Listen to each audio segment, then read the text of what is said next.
Welcome back to the morning show here on Arise News. As the days draw closer to the inauguration of the 9th National Assembly, several groups are lending their voices to the election process of its presiding officers. From the Christian Association of Nigeria, urging the lawmakers to balance their appointments across religious divides, to several non-governmental organizations advising on an ethnic balance in the National Assembly. Joining us this morning to address some of these issues, the contest for the leadership of the 9th National Assembly, is APC House of Representatives member Hon Jibrin Abdulmumin, representing KIRUI-BEBEJI Federal Constituency in Kano State. Honorable Jibrin, good morning. Good morning, good morning. Ruben, and thank you for having me here. You're welcome. Thank you for honoring our invitation. Now, you listened to my introduction. It's my pleasure. Yes, many Nigerians, groups, communities, stakeholders are concerned about the politics, the emerging politics of the 9th National Assembly. And I see you are a supporter of the anointed, the chosen speaker for that 9th Assembly in the House of Representatives. That's Honorable Femi Gbajabiamila. But in spite of that, we see that there are others who are throwing their hats into the ring. For example, the latest is Honorable Muhammad Bago, who says he's also interested. But I'd like to have your take on, what is going on for the purposes of our own enlightenment. And maybe I should ask you, why are you supporting Honorable Femi Gbajabiamila? Thank you very much, Ruben. Well, if I will use one sentence to answer you before giving a bit of further explanation, Femi is simply the best. Not only APC, the entire House of Representatives can put up for the position of speakership at this moment in the country. And I challenge anybody to try to contradict that reality. He is the best we have now. He is the best in terms of experience, in terms of legislative work, in terms of capacity to organize members, in terms of ensuring his history has shown the role he has played in stabilizing the relationship between the executive and legislature, and at the same time, ensuring that the independence of the legislature is protected. So you see, the reality of the matter is that Femi earns it. It is not even an issue of a contest. And that is why you see even those who are contesting against him or those who are opposing his candidacy, there is one thing or one debate they can never allow us to embark on. That is, who is the best? If you will put aside every other consideration and look at, in any case, all other consideration favors him. But again, if you are going to put aside all other consideration and look at merit, which is what we all preach, which is what you, Ruben Abati, preaches all the time. So if we are going to consider merit, Femi is the very best. And let me quickly say, even though you haven't asked me that question, the case of Bago is one of my best friends in the House of Representatives. Bago never said he's going against the party. Bago said when the party zones, Bago is pushing that the party should zone the speakership to the North Central. And he has said, and of course I know that is exactly what he is going to do, that if the party did not zone the speakership to the North Central, he is not going to go against the party. All of us, nobody wants to do that at this moment. What we want to see in the next 4 years is governance. So I'm very sure that the media is also helping in firing up the issue of Bago and some other people who are contesting. Well, Honorable Jibrin, you describe Honorable Gbajabiamila with glowing attributes this morning, but in 2015, you were the spokesperson of the consolidation group and supporter of the Dogara formula. Honorable Gbajabiamila was also up for the contest in 2015, but you did not support him. At that time, some people thought he lost that race because he was a stooge to Bola Ahmed Tinubu. Others felt that it was the imposition of the party that made him lose that race. And I don't know which of these two reasons you saw at that time, but what has changed in 4 years that you describe him this morning as the best man for the job? Okay. Two questions you've asked, just for me to be sure. That is how you want me, those are the questions you want me to answer. One, why did I go against Femi, even though now I'm saying he's the best that we're offering? Secondly, you're talking about he's a stooge to Asiwaju Bola Tinubu. On your first question, between 2015 and 2019 is quite a long time. And if you remember, and I can see my picture that you posted on your screen, in 2015, I do not even have hair here, and I don't even have gray hairs, but now I do. So for Femi, he must have learned a lot. And in any case, losing the election in 2015 turns out to be perhaps the best experience that he has gotten, that has even helped him to be more prepared, even more humble. So much has happened. And for us who are also supporting him, two things happen: experience and age. Both interrelate. But why I said experience and age is that you can be aging without really learning from your experience. But we've also learned from our experience. So I can assure you that the last 4 years has taught us a lot. It's been a learning process, and all of us have gotten to a point of equilibrium, and we are all ready to govern. On the other aspect of saying he's a stooge, personally, I believe that there's so much myth surrounding it. If I take myself as a level of analysis, anything you see go wrong in National Assembly, all right, they will say Jibrin hand is there, Jibrin hand is there. Sometimes I sit in my bedroom and I say, they give me credit for what I did not even do. So I think the whole issue of the Bola Tinubu myth over Femi Gbajabiamila is overestimated. But again, let me conclude by saying, whoever you bring has a mentor. Whoever you bring has somebody that can influence him. And I think it is even abnormal, it is weird for you to say you have a leader or a politician who do not have somebody who can tell him something to listen.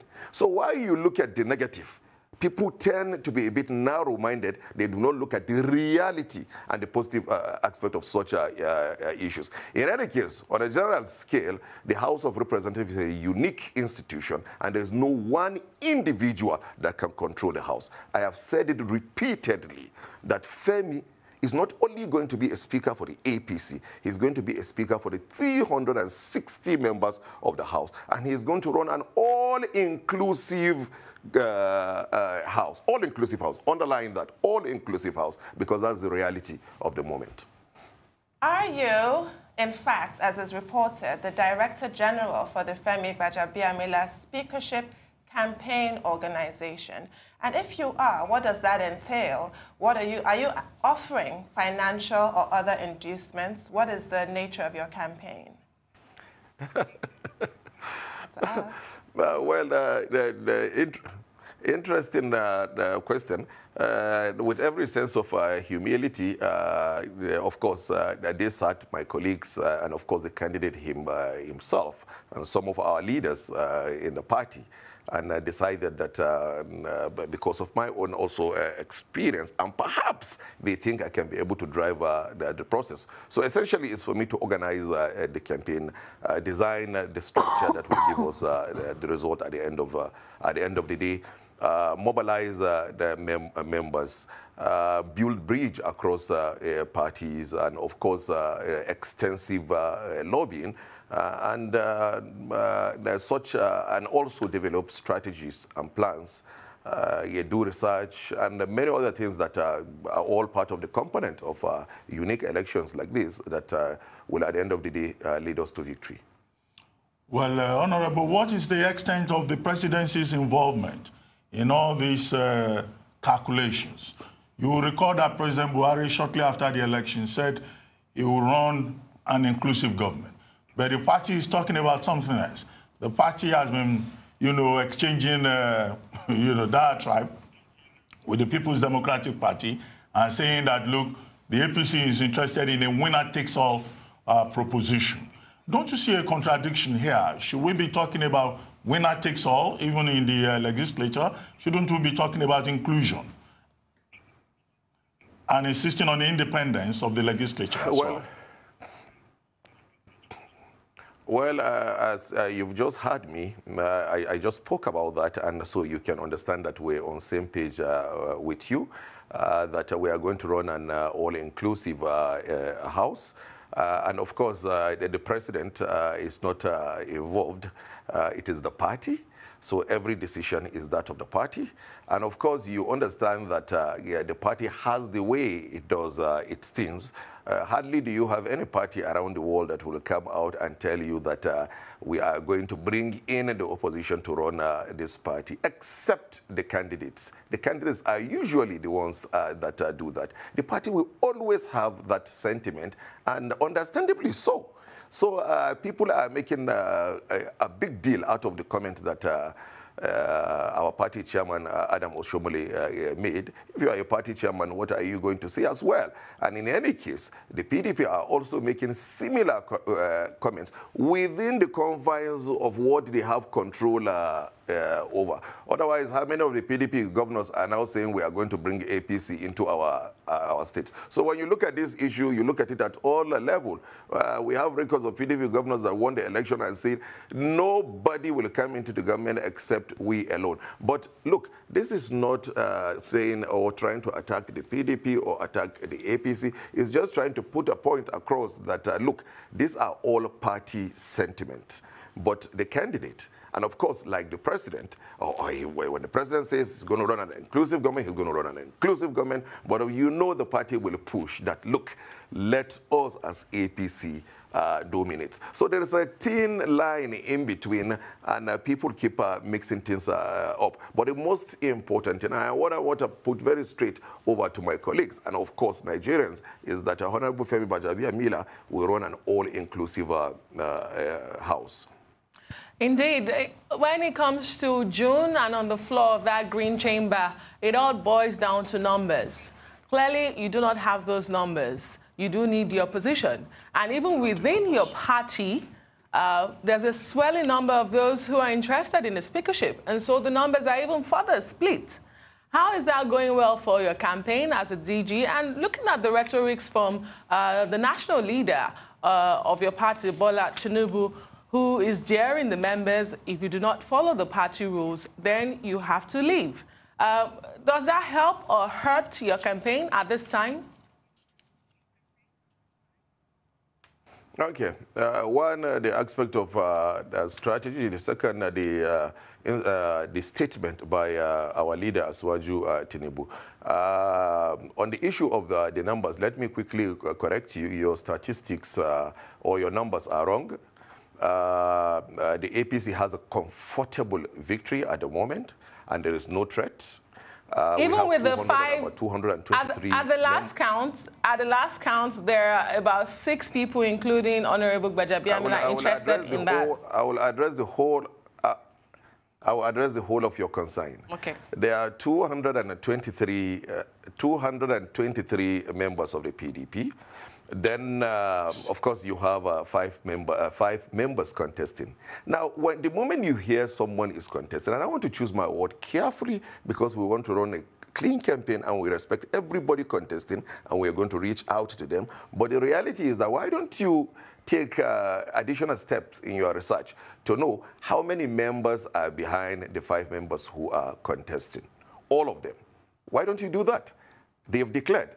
How many members do you see standing with them? But I am not saying that, or I am not trying to underrate them by saying they have nobody. But I can assure you that maybe the highest you can have 1 member, 2 member, or 3 members. So when you add the total 5 candidates, perhaps if today you take a census in the House among APC members, they might have all of them sharing between 10 members. And you've seen that even in bigger election, the presidential election, because you see you have 71 parties contesting the presidential election, will you just conclude that they will split the vote of Buhari? You've seen the situation where we've gone into the election, and a party, even in the presidential election, where one candidate is getting 15 million, a party is getting 200 votes or 300 votes. So it is not a threat. And again, let me just tell you this quickly. The reality of 2015 is different from 2018 in terms of numbers. In 2015, the PDP came on board with about 140 votes. the APC came on board with about 200 votes, less than 200 votes. And then the PDP was looking for about 50 members to win the election, which of course we spearheaded the process and recruited the 50 members. I've already apologized to my party for that decision. We got it. This time around, the PDP is coming on board about 111 members at the moment. Then again, most of the opposition parties that have another about 26 votes to 30 votes, most of them are not to the PDP today. Go and do your research. For one reason or the other, cocktail of a lot of issues they have with the PDP. And in any case, most of them were people who were denied tickets in the PDP and went into another party and won. At the moment, they are working with the APC. So the PDP will need to shop for between 75 to 80 members of the APC to be able to win that election, which I will tell you, as somebody who has been in the system for a very long time, it is practically impossible. Secondly, the strategy has changed. In the case of 2015, we were always defending. So it's a case of saying, oh, PDP has a bulk vote and they're trying to shop into APC members and win the election. This time around, we are attacking. So I don't know what they intend to do. They want to attack or they want to defend. So if they decide to attack, we will collide in the middle of the field and all of us will crash and sustain injury.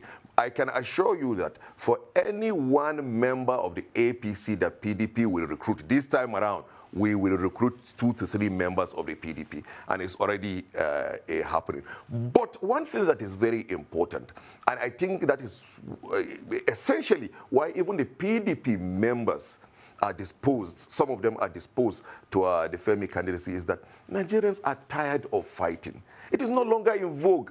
Nobody wants to see grandstanding. Nobody wants to see heavy fights here and there for the next 4 years. What people want to see is governance. People who want to see dividends of democracy. And they all understand that, again, we need to start cleaning up our democracy, bringing in civility in our democracy, and adopting global best practice the way we used to preach. So they also agree that allow the ruling party to present its candidate. He emerges, then we can start the role of opposition. That is what is obtained everywhere in the world, and I'm glad that not only the APC members, even the PDP returning members and new members are beginning to realize that for the first time, let's put aside rebellion that hasn't helped the National Assembly or the executive or Nigerians, and let's do what is obtained all over the world and see where it takes us to.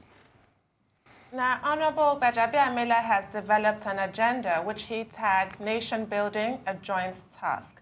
Can you share some highlights? Yeah. Well, of course, summarily, because I can take the next 1 hour, like Ruben Abati himself, to elucidate on the whole of these things. Essentially, the core of this is he is going to reform the National Assembly system. And the reform that he is going to bring in will make the House of Representatives far more effective and efficient. So you are going to have an input and an output, a feedback strategy in such a way that there will be time limit, bills going in, how it is processed, how it comes out, motion going in. You will not have a situation where a bill goes into the National Assembly and it is dumped and it never comes out, or a motion or implemented. A lot of other things. Of course, Femi is going to take advantage of technology to ensure that Nigerians have access to information of things that are going on in the National Assembly. In terms of our constituency, he's going to lay emphasis in ensuring that we have town hall meetings, our constituency offices are functional, and the rest. So he is going to run a house that will be far more productive. And this will be built on stability in the house, because it is very important for the house to be stable. And for the first time, we are going to have what I do not want to call an experiment. We want to have a situation where the party getting exactly the kind of leadership that they want, and we'll all sit down and see, of which I am sure is going to be in the interest of Nigeria, how the whole of that setting in terms of some kind of stability in the relationship between the executive and the legislature produces all the dividend of democracy that we've been yearning for. Honorable Jibrin, let's move away from the campaign for positions in the National Assembly. Let me ask you a question about the budgeting process. The Senate has promised that by April 16, the appropriations bill for 2019 will be passed. And some members of that Senate, in spite of that, have said that it's a budget of impossibilities. And you once served as chairman of the House Committee on Appropriations. And I think it was in 2016 that you came up with, you blew the whistle about attempts to pad the budget. What have you seen about the proposed Appropriations Act for 2019? As someone who has experience in, reviewing budgets and looking at the figures. And then related to that, many of the heads of the MDAs that have appeared before committees of the National Assembly have complained that the major problem they have in terms of performance has been that, the appropriation is not usually well cash-backed. And once that is the case, they become handicapped. Please, could you help shed some light on some of these issues? Thank you very much, Ruben. If I'm not willing to talk, I don't even oblige an interview by my nature. So I always like to make the day of a journalist. Unfortunately, if you look at the trajectory of the events from my suspension to when I returned to the House, I went back to the House almost when we were preparing for the elections. So I have not fully fitted into the House system for me to understand even what is going on when it has to do with budgeting issues or any other issue for that matter in the National Assembly. So, and I like to talk with facts and figures. Unfortunately, I won't be able to comment on this because I do not have the necessary information. But next time when you have me on this show, I will certainly, I should be able to get some information that I can share with you. Will I be correct to say that the Honorable Dr. Jibrin is trying to avoid trouble because of what happened in 2016? No. I'm not trying to avoid the trouble, but that's, of course, that's the reality. And if I have the information, I will certainly share with you. So come on, what am I afraid of? Another suspension? Certainly not. Okay, about a week ago, Honorable Member, you addressed pressmen after visiting President Muhammadu Buhari. And you told them that there will be consequences for the party if they do abandon the zoning formula. You've also talked about inclusiveness by Honorable Femi Gbajabiamila if he does emerge and wins. But what will be the ideal zoning for the presiding officers? Because considering what has emerged from the anointed candidate, it does look like that zoning formula has been jettisoned.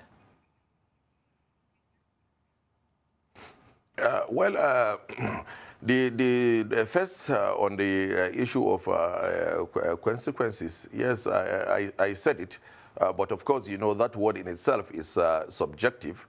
So, but again, I know that Ruben Abati will quickly say, as an intellectual, he will say, but it implies when you say people who do not support the party, there will be consequences for it. The reality of the matter is that in 2015, things were left loose and open, and anybody who has followed the activities of the party and the position of the party as regards this issue understands very well that the party will do everything within its powers, which is actually its responsibility. All over the world, that is the tradition, to ensure that everybody fall in line. In order to climb, the party do not even need to go around chasing people to fall in line. But, well, that is the reality of our situation. The party will do that. And for anyone, any right-thinking person that sees the energy that the party wants to put to see that we all abide by by the instruction of the party, understands that if he doesn't, or if we don't, of course, even if I said it or not, you know that there will be a bit of a repercussion if you do not toe the line of our party.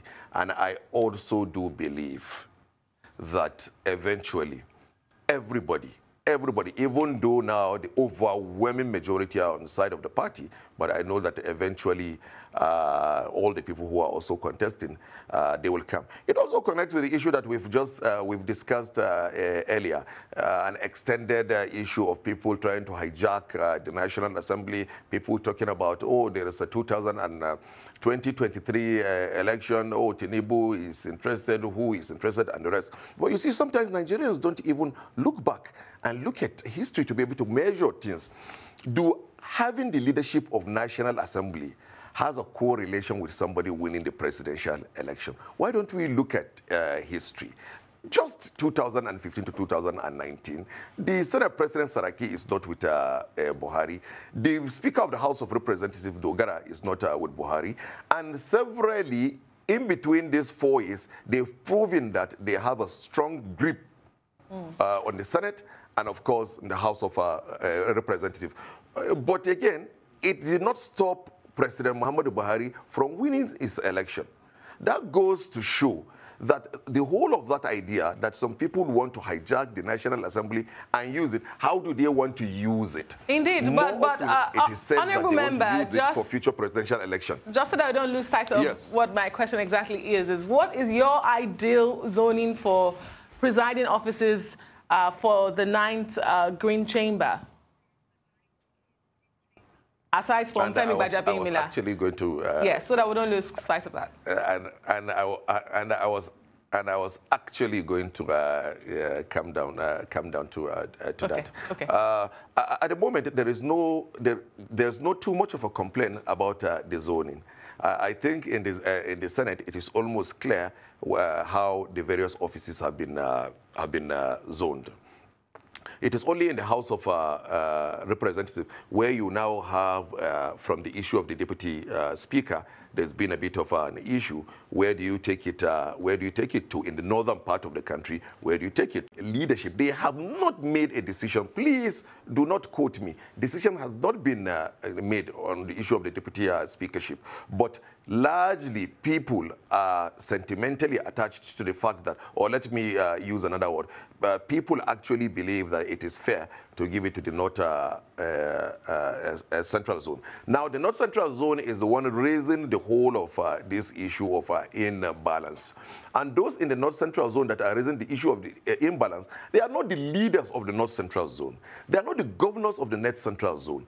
It is only the candidates, about 3 of the candidates that come from the North Central Zone that are raising this issue. The other candidates that are contesting in the APC, they are not talking about imbalance in zoning. They are only just saying that constitutionally they are entitled to contest. Now, all the people who are contesting and are complaining about zoning at the moment, I don't want to mention their name. You know them more than me, and you know how many they are.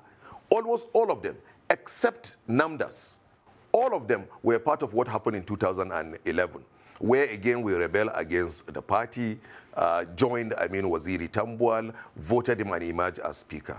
At the time we did that, they all knew that Waziri Tambuwal was from Northwest, and the Vice President of the Federal Republic of Nigeria was from Northwest. So I think you should bring them in your studio and also ask them what has changed between 2011, when they supported a sitting vice chairman, when they supported a speaker, knowing fully that a vice president of the country is from the same zone. It is a classic case of what they are putting forward now. And their complaint is that why should the Southwest have vice president and at the same time have Speaker of the House of Representatives? And by the way, let them not give you the kind of answer I gave you. They should look for theirs. Honorable, if I could come in here, you just made reference to rebellion against the party. In your response to Adeswa, you described the whole concept of consequences as subjective. I would use another word. It sounds ominous. There will be consequences. Sounds like a threat. And this is in the backdrop of heavy criticism against the chairman of your party, Adams Oshiomhole, for his, well, perceived heavy-handedness with regards to leadership positions in the National Assembly, members of whom are constitutionally empowered to select their own leadership. What is your view on this and the fact that all of this might be detrimental to your candidate with regards to delivering a truly independent legislature? Can that come from an anointed candidate?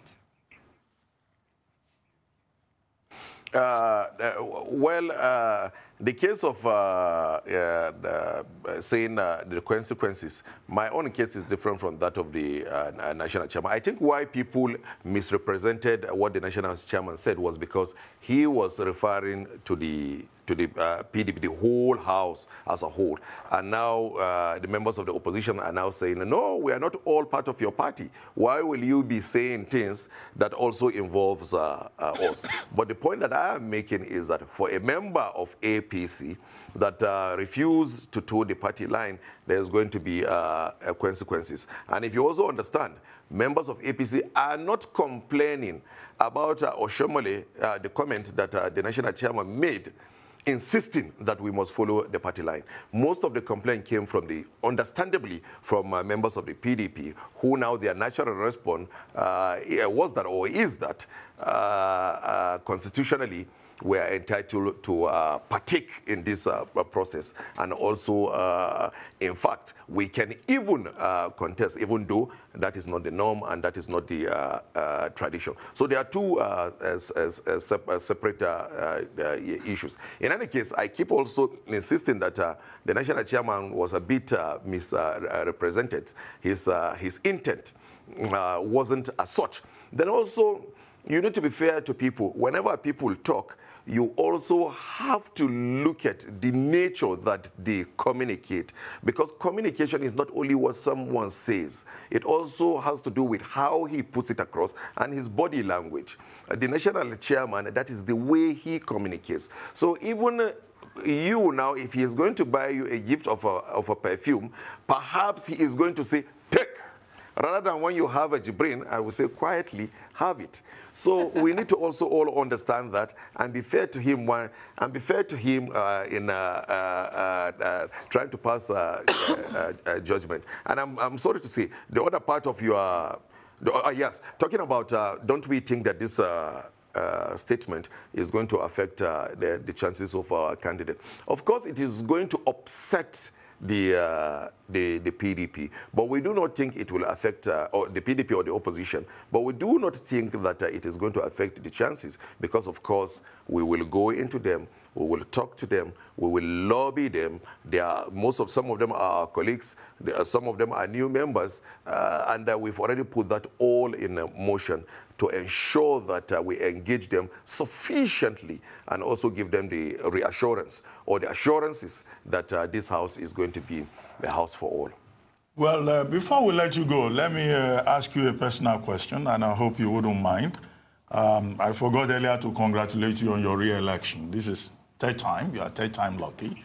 You've won. Yes. Don't scare me. Personal question. No, it's not something you can't handle. I mean, you've won previously on the platform of the PDP. Then you moved to the APC. You've also won on the platform of the APC. But when you got your certificate of return this time, you tweeted that this is the last time you'll be running for a position in the House of Reps. What happened? You are tired? Because I see you seem to be enjoying your experience in the legislature. Of course, I did enjoy my experience in the legislature, but previously, before coming to the legislature, I was in the private sector, I ran a successful business. Then I was also in the academics, of course, teaching in the university. But again, having served 3 terms or beginning to serve my third term, I believe that it is okay because of the reality of our country. In other advanced democracies, the longer you stay in the parliament, the longer they want you to stay, and the more useful you are in the National Assembly. But the reality of Nigeria is that the longer you stay, the further you lose your popularity and your appeal to your people or your constituent, no matter how good you are. It doesn't mean that I cannot wait 4th time, 5th time, 6th time, but again, people continue to get tired with you. And that notion, or that comment, the statement we do all the time, that is he the only one? So if you study the behavioral pattern of Nigerians when it comes to public contesting for public offices, you do not allow it to turn back and work against you. You should also be a bit, show a bit of understanding and a bit of also showing that you study the trend and be able to make a decision. So I think for those who are coming up, and don't also forget that by the time I contested in 2011, the young boy who was in my village coming to hold my posters and everything, who was 22 years old, he's now 30 years old. He's beginning to also feel that he can aspire for that position. So there are a lot of them that are out there. So you need to give way for other people to come up. But it doesn't in any way imply that I'm going to leave politics or I'm not going to stand for any election, maybe. Well, thank you very much, Honorable Jibrin. We'll have to let you go at this point, and we thank you very much for coming to the morning show. Thank you. It's time now for a short break. Thank you so much, Ben. And I'm going to invoice you I'm going to send you my invoice. we should be the ones sending you an invoice. Anyway, thank you very much. Enjoy the rest of your day.